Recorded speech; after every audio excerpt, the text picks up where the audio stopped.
अच्छा इशिता, क्या तुम्हें अपनी माँ के बारे में सब कुछ पता है? डीमन गर्ल इशिता से कहती है। आ, हाँ, नहीं सारी चीज़ें नहीं पता, क्योंकि मैं अपनी माँ के साथ हमेशा से रहना चाहती थी और रह रही हूँ, इसलिए मुझे उनके बारे में जानने या ना जानने की जरूरत कभी पड़ी नहीं।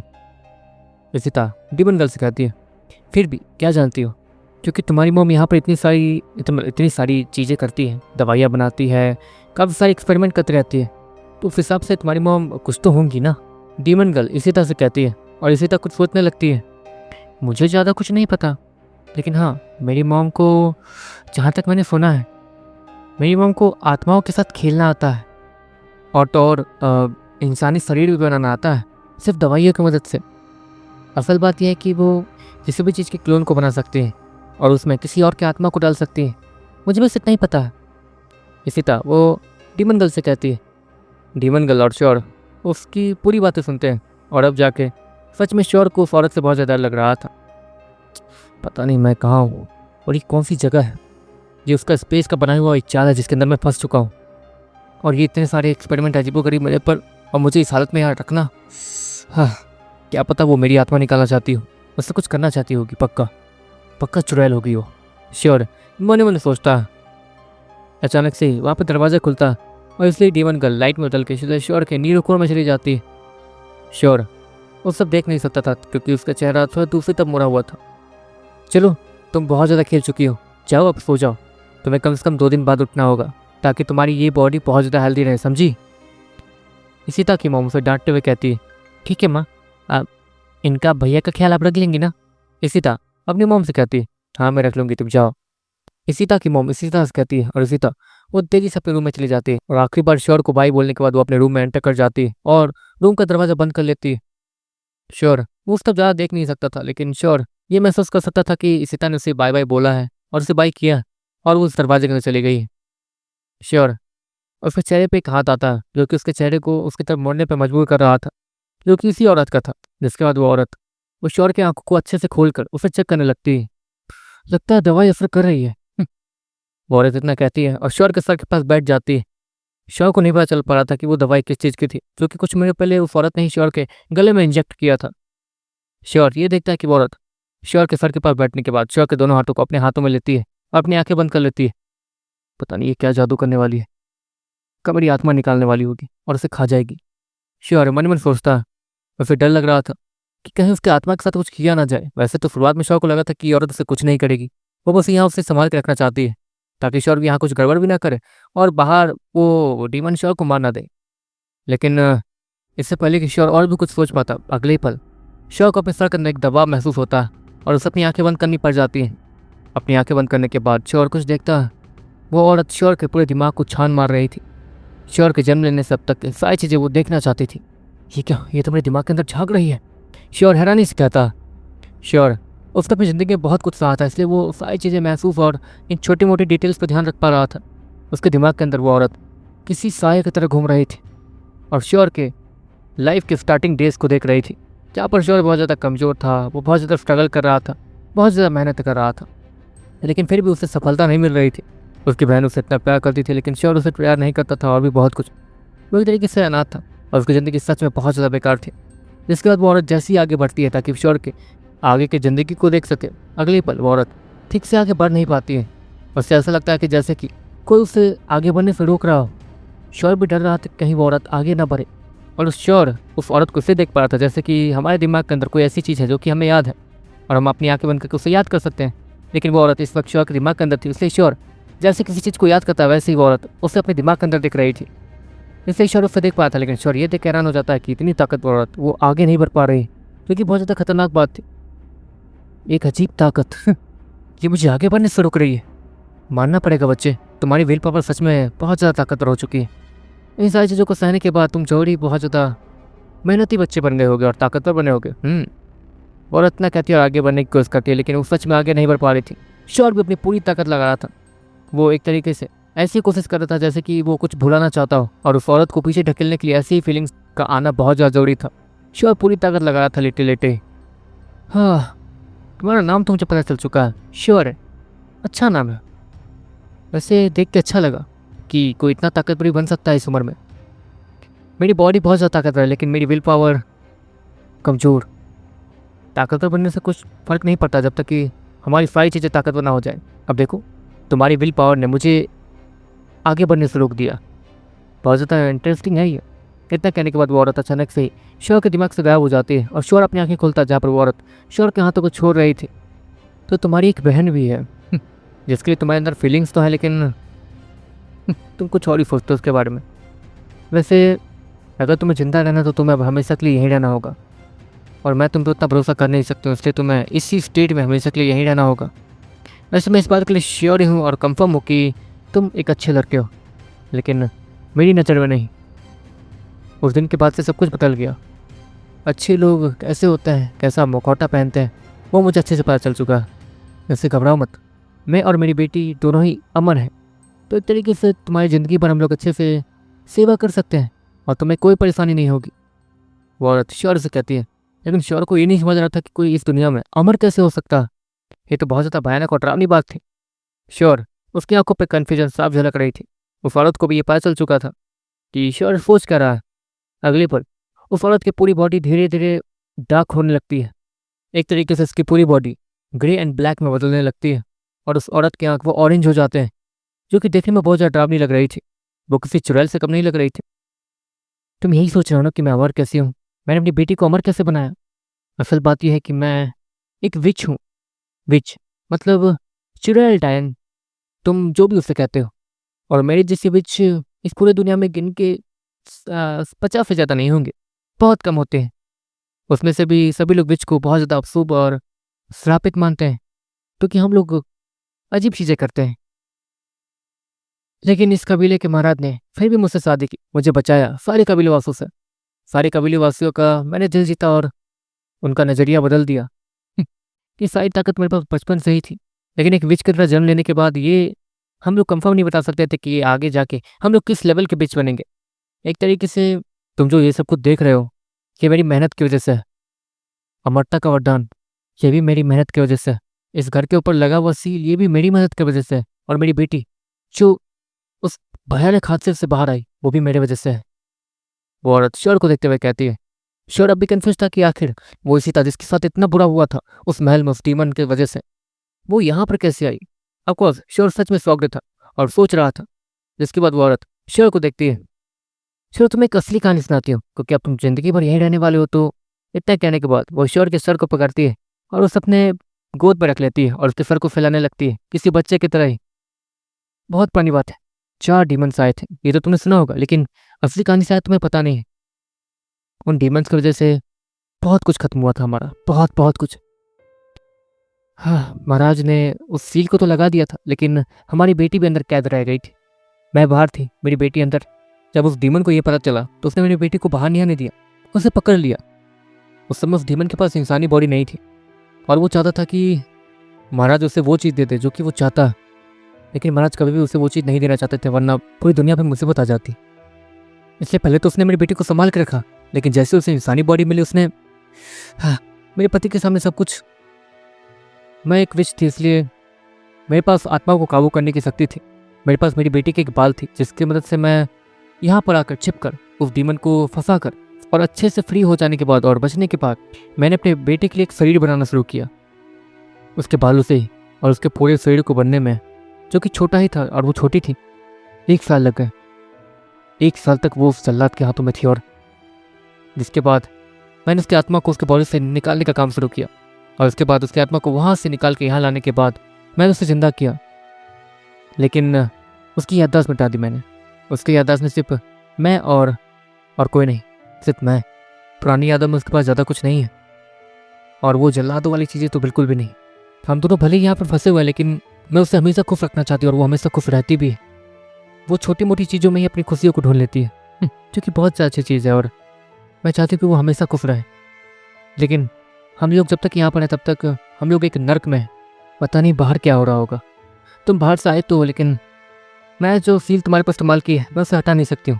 करीब 1 साल बाद ही तुम ठीक होगे, लेकिन तुम्हारे ठीक होने का रिस्क भी नहीं ले सकती हूँ। तो मैं तुम्हारे ऊपर दोबारा से वो सील चढ़ानी होगी। मुझे माफ़ कर दो, लेकिन इससे ज़्यादा मैं अब कुछ कर नहीं सकती हूँ तुम्हारे लिए, तुम्हारी जान बचाने के लिए और हमें अपने आप को सुरक्षित रखने के लिए ये सब कुछ करना होगा। वो औरत इतना कहती है और वहाँ से चली जाती है। श्योर उस औरत को देखते रहता है, लेकिन वो कुछ बोल तो सकता नहीं था। तो ये सब कुछ हुआ है यहाँ पर। इस औरत को किसी के भी शरीर का आत्मा निकालना आता है, और उसके लिए उसके पास उस आदमी का कुछ भी होना चाहिए। जैसे कि उस समय इस औरत के पास उसकी बेटी के बाल थे, तो उसने अपने बेटी के बाल से उसी के शरीर के क्लोन को बनाया, लेकिन वो क्लोन नकली था। इसलिए उस औरत ने अपनी बेटी के असली बॉडी से उसकी आत्मा को यहाँ निकाल के ले आई थी। सुनने में बहुत ज़्यादा डरावना और अजीब लग रहा है। श्योर ये सब कुछ सोचते रहता है, और करीब 6 महीने बीत जाते हैं। अब तो श्योर को इन सारी चीज़ों की आदत ही हो गई थी। वो इफिता नाम की लड़की बार बार श्योर के साथ खेलने के लिए आ जाया करती थी, और वो कभी बोर भी नहीं होती थी। वो हर दिन श्योर के साथ वैसे खेलती थी जैसे कि वो पहली बार खेल रही हो। शायद इसलिए कि वो यहाँ पे काफ़ी दिनों से है और बहुत ज़्यादा बोर होती होगी। हम्म ये तो कितनी अच्छी लड़की है। इसके साथ उस दिन वो सब कुछ सोच कर ही कितना अजीब और गुस्सा आ रहा है। बस ये मैग्रोन क्या कर रहा है समझ नहीं आ रहा है। मैग्रोन को तो अब तक अगली सिटी में चले जाना चाहिए था, और ताकतवर होते हुए मेरी ताकत भी बढ़ानी चाहिए थी, लेकिन नहीं, वो पक्का फोर स्टार सिटी में ही रुका होगा मेरे इंतजार में। इस गधे को पता नहीं कि मैं किस मुसीबत में फंसा हुआ हूँ। मुझे सील से निकलना है तो मुझे सील जितना ताकतवर होना पड़ेगा, और मैग्रोन ही मेरी आखिरी उम्मीद है। वो वहाँ पे ताकतवर बनेगा तो मेरी ताकत भी बढ़ेगी, लेकिन इतने समय से अगर ताकत नहीं बढ़ी है मतलब मैग्रोन फोर स्टार सिटी में ही लटका हुआ है और शायद मेरा इंतजार कर रहा होगा। हर जगह से मैं फंसा हुआ हूँ, और श्योर मन ही मन सोचता। देखते देखते कुछ और दिन बीतते हैं। अब मोटा कीड़े की बारी थी। वो इशिता के साथ खेल रहा था। वो इशिता को एक रबर जैसी चीज को काट कर एक बॉल बना के देता है, जिससे इशिता जैसे ही मूव करती है वो चीज उछलते हुए ऊपर से नीचे चार बॉल जाने लगती है, और इशिता उसके साथ ही खेलने लगती है। उसकी मॉम को उस पर शक तो होता है, लेकिन वो अपनी मॉम से यह कहती है कि उसने उसे खुद बनाया है। दूसरी तरफ श्योर उसके दिमाग के अंदर एक बात चल रही थी। जहाँ तक है वो चारों डीमंस उस महाराज को मारने के लिए ऐसे ही तो नहीं आएंगे, मतलब इस अंदाज में कि मतलब बस वो डीमन टेमन इसलिए तो उसे सिर्फ मान नहीं आएंगे। उस महाराज के पास पक्का कुछ ऐसा था जो कि खतरनाक था और मिस्टीरियस। और जहाँ तक है वो चीज़ इस महारानी के पास है, और इसलिए वो उस चीज़ की रक्षा इतने समय से कर रही है। श्योर मन ही मन सोचता, ऑफकोर्स वो इस चीज़ के लिए सही हो सकता था, और श्योर इस बात के लिए भी कंफर्म था कि वो चीज़ कोई हथियार नहीं है, वही विली क्लेस हथियार। वो तो जहाँ तक है उस कबीले के अंदर ही है, लेकिन इस महारानी के पास कुछ ऐसा है जो कि सच में उस डीमन को चाहिए। वो डीमन हर समय समय पर यहाँ आकर सब कुछ चेक करता है। जहाँ तक इस रूम के अंदर कुछ तो है, जहाँ पर कभी कभी वो औरत भी सोने जाती है। फिर क्यों? और ये इशिता ये भी कम से कम 1 या 2 दिन तक वहाँ सोई रहती है, मतलब उस गोल्डन कमरे वाले रूम में कुछ तो ऐसा है। श्योर मन ही मन सोचता। उसके दिमाग के अंदर जो चीज़ चल रही थी उससे उसका इंटरेस्ट बहुत ज़्यादा बढ़ रहा था। ये लोग अमर थे, जो कि बहुत ज़्यादा खतरनाक और डरावनी बात थी, और इसलिए श्योर को जानना था कि आखिर इन लोगों ने ऐसा किया कैसे। अगर ऐसा हुआ तो श्योर भी अमर हो सकता, और एक तरीके से वो इंसानों के बीच और भी ज़्यादा ताकतवर हो सकता। श्योर यही सब सोच रहा था, लेकिन श्योर इन लोगों को धोखा भी नहीं देना चाहता था। ऑफकोर्स उस औरत के मन में भी यही सारी चीज़ें चल रही होंगी, इसलिए तो उसने श्योर को हिफाजत में डाल रखा है। नहीं नहीं, मेरी सच में सोच ऐसी है, इसलिए उस औरत ने मुझे इस जगह पर डाल दिया। और जहाँ तक है उस विच ने मेरा पीछा तो किया होगा, उस महारानी ने, और उसने जब ये देखा कि मैं सिर्फ अपने काम की चीज़ें ही ढूंढ रहा हूँ तो ये समझ गए होगा कि मैं लालची हूँ। लेकिन मैं इसके बेटे का उम्र का था, इसलिए मुझे मरता हुआ नहीं देखना चाहती थी। श्योर मन मन सोचता। और उसी के बाद ये सब कुछ शुरू हुआ था। उस औरत ने श्योर को यहाँ पर आके एक तरीके से सील में पैक कर दिया था, और उसकी पूरी बॉडी पैरालाइज हो गई थी। वो अपनी पूरी बॉडी को मूव कर ही नहीं सकता था, ना ही किसी स्किल का इस्तेमाल कर सकता था, जो कि बहुत ज़्यादा भयानक बात थी। श्योर उस कमरे की तरफ देखता। इस वक्त वो औरत जहाँ तक है उस कमरे से निकल रही थी और नीचे वाले कमरे में जा रही थी। उस कमरे से बहुत ज़्यादा धुआं निकलता था, मतलब वहाँ पर वो कुछ एक्सपेरिमेंट वगैरह किया करती थी या फिर कुछ बनाया करती होगी। इसी तरह वो बाहर थी और श्योर के बगल में बैठी थी। सुनो, क्या तुम में से कोई है जो कि उसके साथ जाके उस कमरे को चेक कर सकता है? इशिता को बोलना उस कमरे को दिखाने के लिए तुम्हें बस। श्योर अपने बीस्तों से कहता, और देखते देखते डीमन गर्ल बाहर आती है, क्योंकि उसे ही इंसानी लैंग्वेज आती थी। इशिता, क्या तुम मुझे अपना कमरा दिखा सकती हो? मैं भी उस कमरे को देखना चाहती हूँ। डीमन गर्ल इसी तरह से कहती है। हाँ, पर माँ को मत बोलना, माँ बहुत ज़्यादा गुस्सा करेंगी। इशिता इतना कहती है और डीमन गर्ल का हाथ पकड़ के उसे अपने साथ ले जाती है उस कमरे के अंदर। उस कमरे के अंदर जाने के बाद करीब डीमन गर्ल 1 घंटे बाद बाहर आती है, और वो तुरंत श्योर के नीरुकोर में चली जाती है, क्योंकि वो औरत वो नीचे वाले कमरे से आ रही थी। इशिता, क्या तुम्हें नींद आ रही है? वो महारानी वो इशिता को देखते हुए कहती है। नहीं माँ, मैं तो बस ऐसे ही घूमते हुए और खेलते हुए आ गई थी। यहाँ पर वैसे भी कोई है नहीं। आप इन भैया को ठीक कर दीजिए ना प्लीज़, मैं इनके साथ खेलना चाहती हूँ। वो इशिता वो श्योर की तरफ पॉइंट करते हुए कहती है। नहीं नहीं नहीं नहीं, ऐसी भूल कभी मत करना। हमारे पास जो है उसे हमें सुरक्षित रखना है, समझी? इशिता अपनी मॉम की बात समझती है, अपने सर को हाँ मिलाती है। इसके बाद इशिता की मॉम वो उसी कमरे में सोने के लिए चली जाती है। इशिता उस शोर के पास आके बैठती है और वहीं थोड़ा बहुत खेलने लगती है। श्योर अपने नीलो में जाता है। तुमने क्या देखा? श्योर डीमन गर्ल से क्या था? वहाँ पर बीच में एक अजीब सा लिक्विड निकल रहा था जिसके अंदर से नीली रंग की स्मोक निकल रही थी। उस स्मोक को इनहेल करती ऐसा लगा जैसे कि मैं मेरी उम्र कम हो रही है। डीमन गर्ल जैसे ही श्योर को ये कहती है, श्योर समझ जाता है कि यहाँ पर फंडा क्या, मतलब ये लोग यहाँ पर ऐसी चीज़ की रक्षा कर रहे हैं जो कि किसी को भी अमर बना सकती है। लेकिन उसके लिए समय समय पर वहाँ जाकर सोना होता है ताकि वो अजीब सा लिक्विड वो उन्हें जवान बनाए रख सके। ये तो बहुत ज़्यादा खतरनाक बात है। और जहाँ तक है डीमंस, वो बहुत सारे एक्सपेरिमेंट्स वगैरह करते हैं, तो इस चीज़ को हासिल करने के बाद वो पक्का एक ऐसी दवाई बनाने की कोशिश करेंगे जिससे कोई भी अमर हो सकता है। और इसलिए डीमंस यहाँ पर इस चीज़ के लिए आए थे। अब बात समझ आई मेरी। लेकिन ये सब कुछ जानने का फ़ायदा क्या?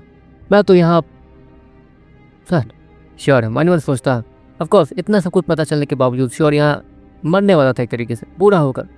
लेकिन श्योर को भी एक तरीके से ये चाहिए था कि वो कैसे भी ठीक हो जाए जैसे तैसे, जिसके बाद वो चुपचाप यहाँ से निकल जाएगा और यहाँ कभी भी पलट के नहीं आएगा। श्योर मन मन सोचता। देखते देखते 9 महीने बीत जाते हैं। श्योर जो अपने दिमाग के अंदर बहुत सारे प्लान्स बना रहा था, अब तो वो बुझने शुरू हो गए थे। श्योर के सारे प्लान बुझ गए थे एक तरीके से। श्योर एक तरीके से पूरी तरीके से हार मान चुका था। इतने समय में उससे इशिता नाम की लड़की और उस महारानी ने श्योर का इतना ख्याल रखा था जैसे कि वो सच में उनकी फैमिली का एक हिस्सा हो। वो दोनों अक्सर श्योर के पास बैठकर हंसते हुए बातें किया करते थे और बीच बीच में श्योर का मजाक भी उड़ाते थे। कुल मिलाकर श्योर को यहाँ पर एक फैमिली जैसा एहसास मिल रहा था। श्योर को यहाँ पर सच में अच्छा लगने लगा था। श्योर बार बार भगवान से यही प्रार्थना करता था कि कैसे भी श्योर अगर ठीक हो जाए तो वो इनके साथ कम से कम 1 या 2 दिन अच्छे से नॉर्मल रहना चाहता है। लेकिन श्योर को इस बात की भी चिंता थी कि उसकी बहन उसके बारे में क्या सोच रही होगी, कि श्योर अचानक से यहाँ पर कहीं गायब हो गया है और फलोना, मैग्रोन और बाकी सभी जो कि श्योर के बहुत ज़्यादा जाने पहचाने हैं और काफ़ी सालों जो श्योर का टूर्नामेंट का हमेशा इंतजार करते हैं, वो सभी श्योर को इतने समय से ना देखकर कितने ज़्यादा उदास हो रहे होंगे। क्योंकि इतना ज़्यादा समय बीत जाने की वजह से अब श्योर की बहुत सारी यादें धुंधली हो चुकी थी। ऑफकोर्स पता नहीं क्यों एक ही जगह लेटे रहने की वजह से वो अपनी बॉडी को महसूस नहीं कर सकता था। श्योर को सिर्फ ऐसा महसूस होता था जैसे कि उसका सिर्फ सर ही है, उसकी पूरी बॉडी कहीं गायब हो चुकी है। लेकिन सभी लोग ऐसे ही बैठे थे। इतने में ही माँ, भैया इतने समय से बहुत ज़्यादा दुखी लग रहे हैं। कुछ समय तो खुश लग रहे थे, मतलब काफ़ी समय से वो खुश थे, लेकिन अभी बहुत ज़्यादा दुखी लग रहे हैं और इन्हें ठीक होने देते हैं ना इस बार, देखते हैं क्या होता है। आप तो इतनी ताकतवर हैं, हम लोग उस रूम को लॉक करके रखेंगे पक्का। इशिता वो अपनी मॉम से कहती है और उसकी मॉम वो कुछ सोचने लगती है। जिस दिन इसके जागने का समय आएगा उस दिन देखा जाएगा, समझी? अभी इस बारे पे बात मत करो। मुझे भी ये लड़का अच्छा लगा और ये सच में हमारे साथ यहाँ रहने के लायक है, लेकिन ये यहाँ पर उस तरीके से नहीं रह पाएगा जिस तरीके से हम लोग रहते हैं। इसे कभी ना कभी बनना होगा और इसे हम लोग अपने रिचुअल का हिस्सा नहीं बना सकते हैं। अगर ये इसी स्टेट में रहा तो 100 साल नहीं, कम से कम 200 साल जिएगा। वो औरत वो अपनी बेटी से कहती है, लेकिन अगर ये होश में आया और गलती से भी बाहर चला गया तो पक्का उसी समय मारा जाएगा। वो औरत फिर से इशिता से कहती है और श्योर के मरने वाली बात को सुनकर इशिता उसे डर लगने लगता है। नहीं नहीं, मरने वाली बात नहीं। इशिता वो अपनी मॉम से कहती है, चलो एक समय के लिए मान लो कि ये जाग गया और उस डीमन से बच के यहाँ से निकल भी गया, तो भी एक तरीके से ये यहाँ से चला जाएगा और तुम किसके साथ खेलोगी? वो औरत वो इशिता से कहती है और इशिता वो और भी ज़्यादा दुखी दिखने लगती है। भैया क्या आप ठीक होने के बाद यहाँ से चले जाएंगे? इशिता वो श्योर से कहती है, क्योंकि श्योर अपने पलकों को नहीं झपकाता, इससे इशिता थोड़ी दुखी दिखने लगती है। अगले दिन जब इशिता वो चोरी छुपे श्योर के पास आई थी, वो उसके पास बैठती है और फिर, भैया क्या आप किसी को मिस कर रहे हैं? इशिता श्योर से कहती है और श्योर अपने पलकों को 2 बार झपकाता। आप ठीक होने के बाद यहाँ वापस आएंगे अगर आप यहाँ से चले गए तो?